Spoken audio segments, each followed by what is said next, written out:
It's time for Dragonflight, baby. A blank slate, a fresh start, at least for the next 2 months until Reddit decides that it's the worst expansion to be released ever. But for the time being, let's try something new. For Dragonflight, I'll be playing on Moonguard. Why would I sully myself by playing on Moonguard of all places? You see, my dear friend, Moonguard is the last bastion of true community in WoW. Players walking around, talking, and actually interacting with one another. On no other server can you walk through Stormwind and see, PP Jackson. It's beautiful. The world feels truly alive. Porn. Lots and lots of porn. I'm serious. Go download the Total Roleplay add-on and just try to see what you can find. Like, I don't even know if I can even show this, even if I blur it out. Let me just give you a description. Basically, imagine a female dwarf. Keep your feet on the ground. There's also a boar. You can probably fill in the gaps. It's not all porn though. There are some really good artists out here drawing this stuff. I wonder how much people make off of these commissions. Oh. Okay, I'm gonna go get an art degree. A new server means a new character. I mean, I could continue to play Destro Warlock and press the same 4 buttons for another 2 years while pulling top DPS. No, that would be too easy. I have a crippling individuality complex. And between TBC and Shadowlands, the Warlock class has become too mainstream for my tastes. I'm only capable of happiness if I'm a special snowflake. With that in mind, I've decided to play an Evoker.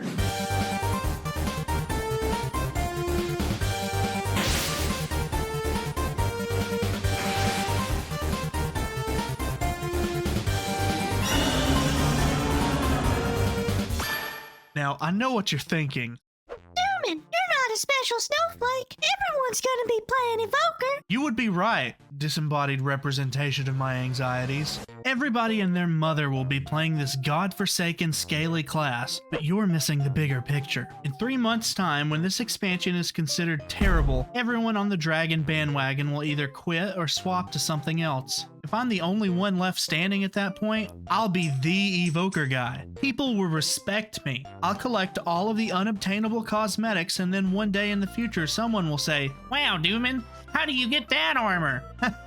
You don't. I will be the best Evoker player ever on Moonguard. Honestly though, who wouldn't want to be a dragon? Look at them. I would drag my nuts 200 miles through broken glass and razor blades to let Alexstrasza spit in my mouth once. Maybe Wrathion too. Oh, the gameplay? I guess it's pretty fun. Blizzard was smart to make Fire Breath your most important spell. Without it, you're not a dragon. You're just Italian. It's me, Mario. Some people have complained that Fire Breath doesn't even look like fire, but personally I love it. Nothing fills my Zoomer heart with more joy than purple hair and vape clouds. The class is honestly pretty well designed, especially the mastery stat. Wait, Giant Killer? Since when were dragons known for killing giants? Name one instance in which this happened in WoW. Go ahead, you can't. God fucking damn it! Anyways, Giant Killer makes it so that you deal more damage to the enemy the higher their HP is. This has 2 effects. In PvE, it acts as a reverse execute, meaning you start off really good, but by the end you're kind of disappointing. Boy, if that isn't the story of my life. The second effect is that you can do this in PvP. Spanked.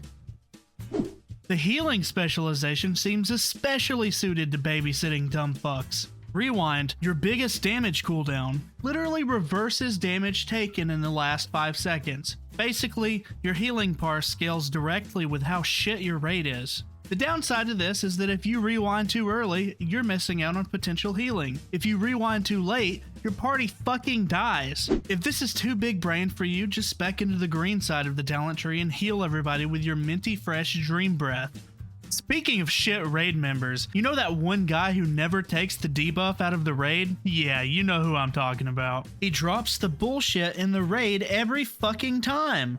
Well, now with Rescue, you can do the mechanics for him. Rescue gives you the unspoken expectation of picking up the slack for morons. Long gone are the days of being responsible for your own actions. Mage won't leave his rune of power to stack for mechanics? Not today, motherfucker. Call now and get Rescue for just 4 easy payments of $19.99. We'll also send you the responsibility of an entire DPS toolkit. But wait, there's more. If you order right now, we'll throw in the uncomfortable silence when your tank says a racial slur for absolutely free. You get rescue, being required to DPS as a healer, and an openly racist tank in your Discord for just 4 payments of $19.99. That's triple the value. Act fast before this offer ends. Call us at 1-800-FUCK-YOU. Again, 1-800-FUCK-YOU. Ignore all of the combat mechanics. This class lets you fly. Damn it, every class can use a flying mount. Shut up.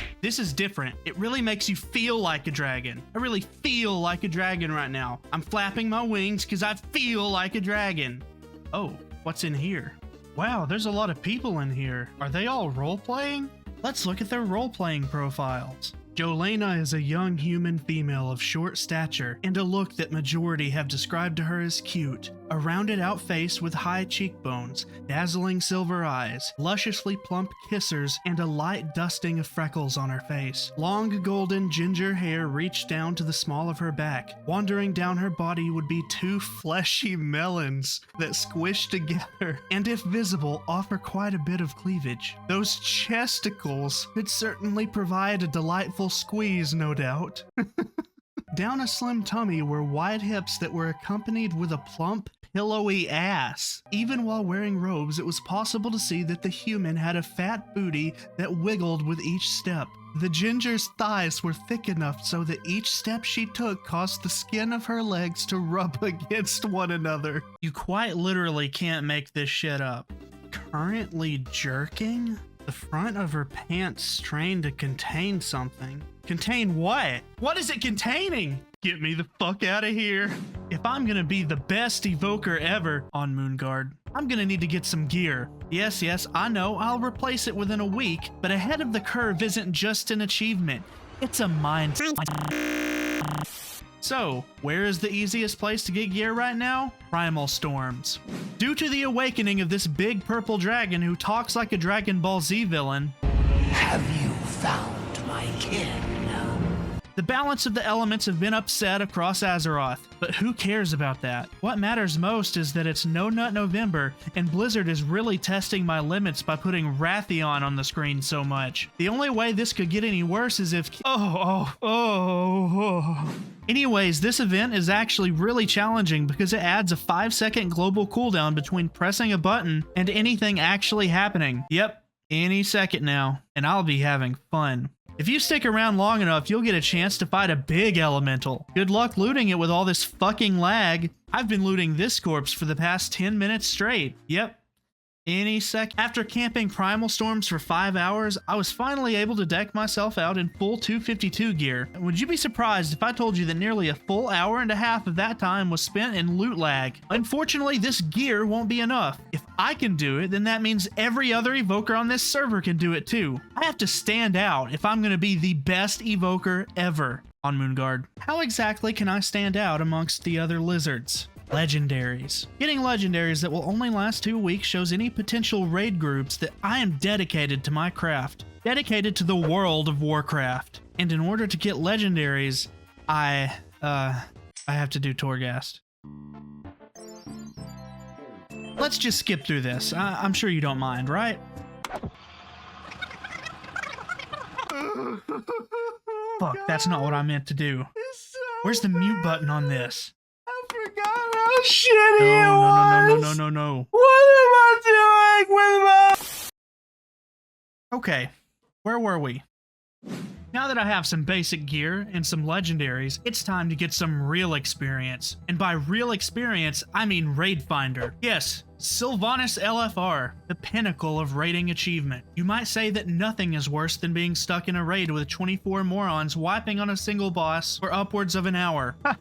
You're so wrong. The truth is, they're stuck in here with me. You see, this group has a total collective IQ of 90, and 62 of those points are from me.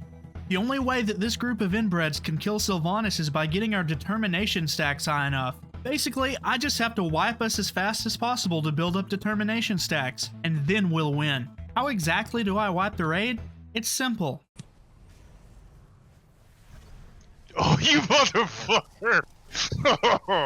The first pull went just about as you would expect. And off you go. God damn, these people are fucking stupid. Eventually, they used enough collective brainpower to figure out that an Evoker was rescuing people. Dracthyr killed me. Unfortunately, it was not enough brainpower to determine which Evoker was rescuing people. I've played enough Among Us to know how this goes. So I called an emergency meeting and accused Sayleech of being sus. Sure enough, people began to call for vote kicks at my behest. I'm sorry it had to end this way, Sayleech. You truly didn't deserve this. On the very last pull, I made a grave mistake. Wussidin, who was pulling 1.5k DPS, survived my rescue. In this moment, he finally put 2 and 2 together to equal 4. He also figured out that I was the one rescuing people. Wussidin began to call me out mid-fight and even taunted me for not being able to kill him. The jig was up. Whether or not we killed Sylvanas, this would be my last pull before being kicked. I had to take out Wussidin. As a final gambit, I lined up my cursor as close to the edge as possible. I've done it. Later, bitch! Shortly after that, we killed Sylvanas. Better luck next time, Wussidin. There's only one thing left to do.